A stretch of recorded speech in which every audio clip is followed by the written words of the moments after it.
Indigo on the lands of Riots. So in the last video, we discussed about the niche system of cultivation, and there we discussed that it is a system in which the land on which the indigo is planted, that land is directly controlled by the planters, and to work on that land, the planters had the laborers, and there we also discussed the problems that planters faced under this system. Now we are going to discuss about the other system of indigo cultivation, that is of Riots. Under the Rioti system, the planters force the Riots to sign a contract, an agreement सत्ता. तो रियोती system में क्या होता है, हमने जो हमारे पिछले सेक्शन थे उसमें भी एक जगह पढ़ा था रियोट्स के बारे में. तो रियोत क्या होते हैं, जो कल्टीवेटर्स होते हैं, जो फार्मर्स होते हैं, उन्हें साउथ में रियोट्स कहा जाता है. तो इस रियोती सिस्टम में क्या होता था, जो प्लांटर्स रहते थे वो रियोट्स को मतलब कि फार्मर्स को फोर्स करते थे, उनसे जबरन एग्रीमेंट साइन करवाते थे, उनसे समझौता करते थे, वो भी जबरदस्ती उनसे एग्रीमेंट साइन करवाते थे. At times they pressurise the village headman to sign the contract on behalf of the ryots. और कभी कभी ऐसा होता था कि गांव का जो सरदार रहता था, जो हेडमैन रहता था, मुखिया रहता था, उसको भी कभी कभी फोर्स करते थे कि ये जो सारे तुम्हारे गांव के किसान हैं उनके बिहाफ पे तुम इस कॉन्ट्रैक्ट को साइन करो. Those who signed the contract got cash advances from the planters at low rates of interest to produce indigo. अब जो लोग इस कॉन्ट्रैक्ट को साइन कर देते थे उनको क्या किया जाता था, प्लांटर्स उनको एडवांस में मतलब कि पहले से ही कुछ रुपया दे देते थे, एक तरीके से लोन देते थे लो इंटरेस्ट पे, मतलब कि उस लोन पे जो वो इंटरेस्ट चार्ज करेंगे वो बहुत ही कम रहता था, और एडवांस में ये लोन दे दिया जाता था. किस लिए दिया जाता था, ताकि ये जो रियोट्स हैं, ये जो फार्मर्स हैं, वो इंडिगो को प्रोड्यूस कर सकें अपनी लैंड में. But the loan committed the Rio to cultivating indigo on at least 25% of the area under is holding. अब इन लोगों ने लोन तो दे दिया एडवांस में, बट इसके साथ एक कंडीशन भी थी कि तुम्हारी जो जितनी भी जमीन है जिसमें तुम खेती करते हो उसमें कम से कम 25% जो एरिया है, 25% जो लैंड है, उसमें तुम्हें इंडिगो की खेती करनी ही करनी है.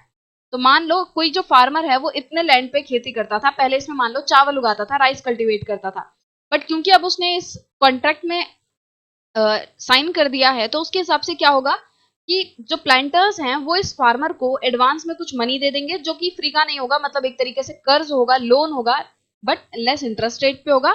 और साथ ही साथ क्या होगा कि कम से कम इस लैंड का जो 25% एरिया है उसमें तो तुम्हें इंडिगो उगानी ही उगानी है, उससे ज्यादा में उगा लो तो बहुत अच्छी बात है.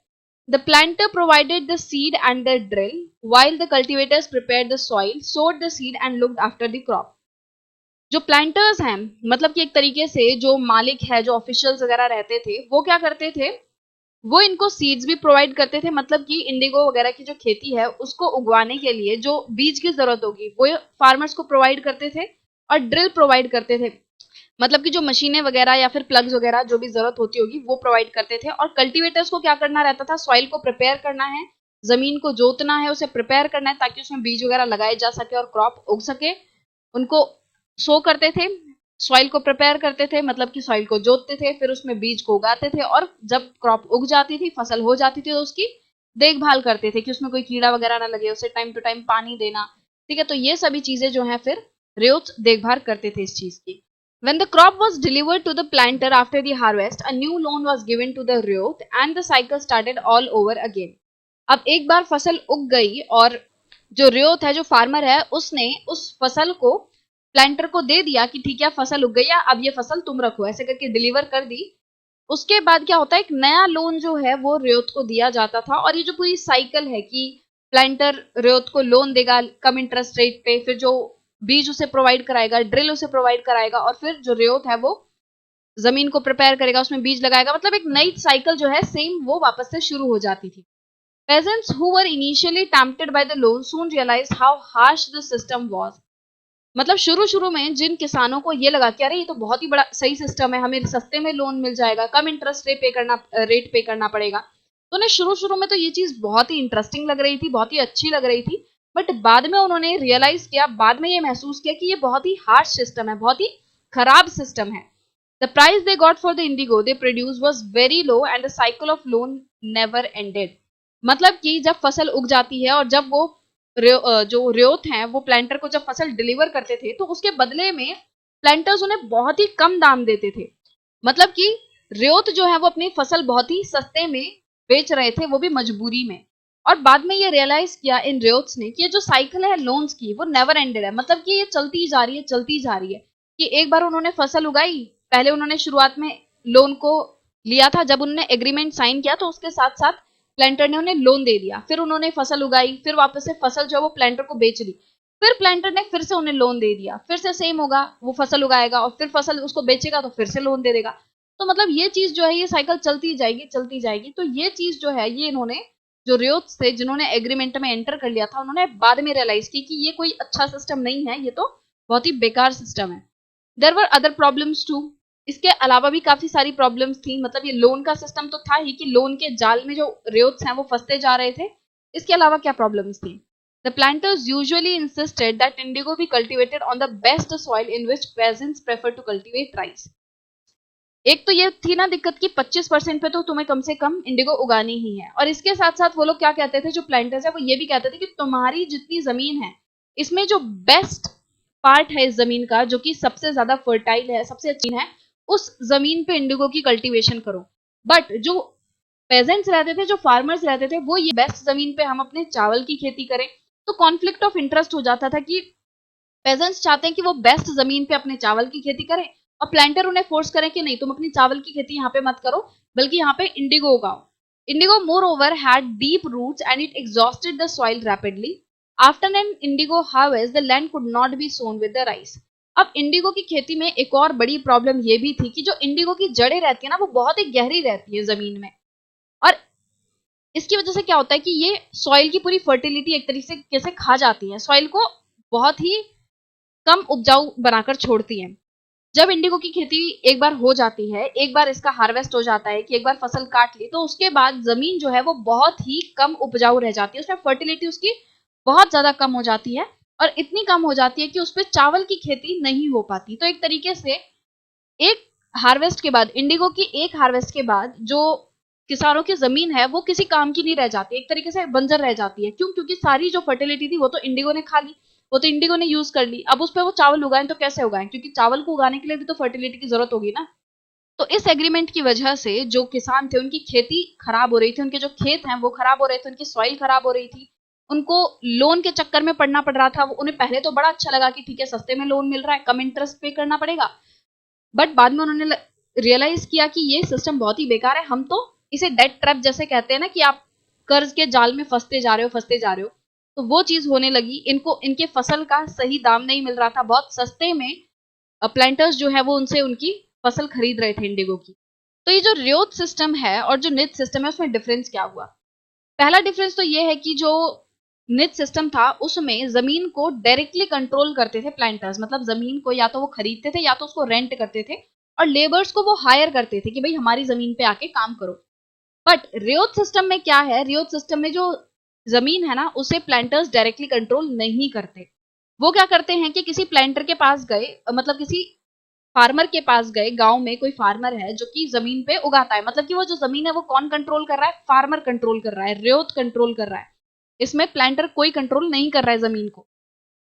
और वो उस फार्मर के साथ एक एग्रीमेंट साइन करता था और उस एग्रीमेंट के जरिए वो फार्मर को, जो प्लांटर है वो फार्मर को फोर्स करता था कि तुम यहाँ पे इंडिगो उगाओ। तो यहाँ पे प्लांटर जो है वो डायरेक्टली उगा नहीं रहा, ना ही उसने हायर किया लेबरर्स को, उसने किसी लेबर को हायर नहीं किया, उसने एक एग्रीमेंट साइन किया यहाँ पे कि तुम अपनी जमीन पे, जमीन तुम्हारी है बट तुम इस जमीन पे मेरे कहे मुताबिक इंडिगो उगाओ। तो सबसे बड़ा डिफरेंस ये है। हम इंडिगो के बारे में इतनी ज्यादा बात कर रहे हैं तो यहाँ पे इन्होंने एक छोटा सा सेक्शन दिया हुआ है कि हाउ वाज इंडिगो प्रोड्यूस, कि इंडिगो को उगाया कैसे जाता था। An indigo factory located near indigo fields painted by William Simpson in 1863। तो ये जो पिक्चर दिख रही है आपको ये एक इंडिगो के फैक्ट्री की है, मतलब कि जहां पे इंडिगो को बनाया जा रहा है। और ये जो फैक्ट्री है वो इंडिगो के जो खेत हैं उनके पास ही लोकेटेड थी।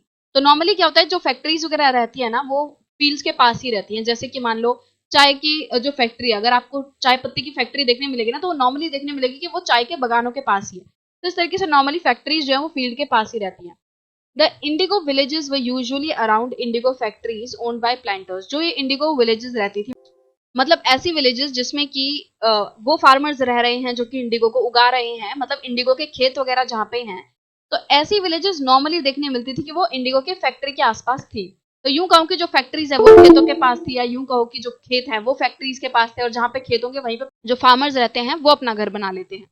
After harvest indigo plant was taken to the vats in the indigo factory. जब इंडिगो को काट लिया जाता था, उसकी हार्वेस्ट हो जाती थी, तो उसके बाद क्या किया जाता था, इंडिगो के जो प्लांट हैं, जो उसके पौधे हैं, उनको वेट्स में लाया जाता था। इंडिगो की फैक्ट्री में वेट रहते थे, तो उन वेट में इंडिगो के प्लांट को लाया जाता था। तो आप देख सकते हो वेट एक तरीके से चैम्बर टाइप्स हैं, ठीक है, जैसे आपको दिख रहे हैं इस फोटो में, तो ये वेट्स हैं, इनमें इंडिगो को डाला जाता था। 3 और 4 vats were needed to manufacture the dye. तो ये जो इंडिगो है, इंडिगो से क्या होता था, इससे नील बनती है, डाई बनती है। डाई क्या होता है, ऐसा कलर जिससे कपड़ों को रंगा जाता है। तो इस डाई को बनाने के लिए, इंडिगो से जो डाई थी उसको बनाने के लिए कम से कम 3 से लेकर 4 वेट्स की जरूरत पड़ती थी। Each weight had a separate function. हर एक जो वेट है वो एक सेपरेट फंक्शन निभाता था। The leaves stripped of the indigo plant were first soaked in warm water in the vat। सबसे पहले क्या किया जाता था कि जो इंडिगो का प्लांट है, पौधे से पत्ते तोड़ के उनको गर्म वाटर में, जो गर्म पानी रहता है उसमें भिगाया जाता था। एक वेट में गर्म पानी रहता था और उसमें पत्तियों को भिगाया जाता था, नोन एज फर्मेंटिंग और स्टीपर वेट। और जिस वेट में गर्म पानी होता था और उसमें पत्तों को भिगाया जाता था, उस वेट को क्या कहते थे, फर्मेंटिंग और steeper vat. For several hours, तो ये जो काम है, मतलब कि पत्तों को कुछ घंटों के लिए सोक करके रखा जाता था गर्म पानी में। When the plants fermented, the liquid began to boil and bubble। जब प्लांट फर्मेंट हो जाता है ना, तो उस टाइम पे क्या होने लगता है कि जो लिक्विड है, मतलब कि जो पानी है, वो बहुत तेज उबलने लगता है और उसमें बबल आने लगते हैं। Now the rotten leaves were taken out and the liquid drained into the another vat that was placed just below the first vat। अब ये जो पत्तों को भिगाया था, सोख करके रखा था गर्म पानी में से, तो बाद में जब ये उबल जाता है, पूरा फर्मेंट हो जाता है, रॉटन मतलब खराब हो जाना, जब ये लीव्स एकदम से खराब हो जाते हैं, तो उसके बाद उन खराब लीव्स को निकाला जाता है वेट में से, और जो पानी बचा है उस वेट में, उसको दूसरे वेट में ट्रांसफर कर दिया जाता है। और वो जो वेट है वो just below the first vat होता है। जैसे कि आपको एक यहाँ पे दिख रहा है कि एक वेट यहाँ पे और दूसरा वेट नीचे है। तो क्या होता है कि जो ऊपर वाला वेट है, जिसमें कि पानी में भिगा के रखे थे पत्ते, अब उनमें क्या किया जाता है, पत्तों को निकाल के पानी को जो है नीचे वाले वेट में ट्रांसफर कर दिया जाता है। In the second vat known as the beater vat, the solution was continuously stirred and beaten with paddles. अब जिस दूसरे वेट में, जिसमें कि पानी को ट्रांसफर किया गया है, इसमें क्या किया जाता था, इसको कंटिन्यूअसली स्टर किया जाता है। स्टर करना मतलब चलाना, उसको चलाया जाता था, उसको बीट किया जाता था विद पैडल्स। पैडल्स के साथ उस पानी को बीट किया जाता था, पूरा चलाया जाता था बहुत टाइम तक। When the liquid gradually turned green and then blue, lime water was added to the vat। जब उसको बीट करते करते जो लिक्विड है वो हरा हो जाता है और बाद में ब्लू हो जाता है, मतलब एक टाइम पे आएगा कि जब आप उसे बीट कर रहे हो पानी को, तो पहले वो ग्रीन टर्न होगा, फिर आप उसे और बीट करोगे और स्टर करोगे, तो उससे क्या होगा, धीरे धीरे करके जो कलर है उसका ब्लू आने लगेगा। जब ब्लू कलर हो जाता है, उसके बाद उसमें लाइम वाटर जो है वो ऐड किया जाता है। Gradually, the indigo separated out into flakes. A muddy sediment settled at the bottom of the vat, and a clear liquid rose to the surface। जब उसमें लाइम वाटर मिला दिया जाता है, उसके बाद क्या होता है, एक तरीके से पानी और जो मड तरीके से है, जो कीचड़ वाला पार्ट है, वो अलग हो जाता है। जो हैवी पार्ट है, जो मडी पार्ट है, वो नीचे बैठ जाएगा, और जो ऊपर रह जाएगा वो रह जाएगा clear water. The liquid was drained off and sediment, the indigo pulp, transferred to another vat known as the settling vat and then pressed and dried for sale। अब जो पेस्ट बचता है नीचे, उसको क्या किया जाता है, उसको दूसरे जो वेट है उसमें ट्रांसफर कर दिया जाता है। पानी को निकाल दिया जाता है, पानी का कोई इस्तेमाल नहीं है। अब ये जो पेस्ट बचा उसको दूसरे वेट में ट्रांसफर किया जाता है। इस वेट का नाम है, इसको सेटलिंग वेट कहते हैं। इस वेट में क्या किया जाता है, वो जो पेस्ट बचा है, जो मडी सेडिमेंट बचे हैं, उसको क्या किया जाता है, उसे प्रेस किया जाता है, उसे दबाया जाता है, और फिर उसे सुखाया जाता है, और उसके बाद उसको सेल कर दिया जाता है, उसे बेच दिया जाता है। तो एक तरीके से जैसे साबुन की टिकिया होती है ना, उस तरीके से इनको बेचा जाता है। यहाँ पे आप पिक्चर में देख सकते हो, ये जो लास्ट फोटो है, इसमें लास्ट स्टेज दिखाई जा रही है इंडिगो के प्रोडक्शन की। इसमें क्या किया जाता है कि जो इंडिगो का पल्प है उसे प्रेस करके मोल्ड किया जाता है, मतलब कि उसे दबा कर एक मोल्ड में डाला जाता है। मोल्ड मतलब होता है खांचा, कि जैसे मान लो ये एक खांचा है, इसमें उस पेस्ट को डाला जाएगा और फिर इसकी शेप वो ले लेगा। और उसके बाद क्या किया जाता है, इन पीसेस को सुखाने के लिए ले जाया जाता है। जैसे आप देख सकते हो कि यहाँ बैकग्राउंड में एक पर्सन जो है इन पीसेस को मोल्ड में ले जाने के बाद क्या किया जा रहा है, इनको सुखाने के लिए ले जाया जा रहा है। तो लास्ट में इस तरीके से इनको सुखाया जाता है और फिर इन्हें बेचा जाता है। तो इस तरीके से इंडिगो जो है वो पूरी बनकर तैयार होती है।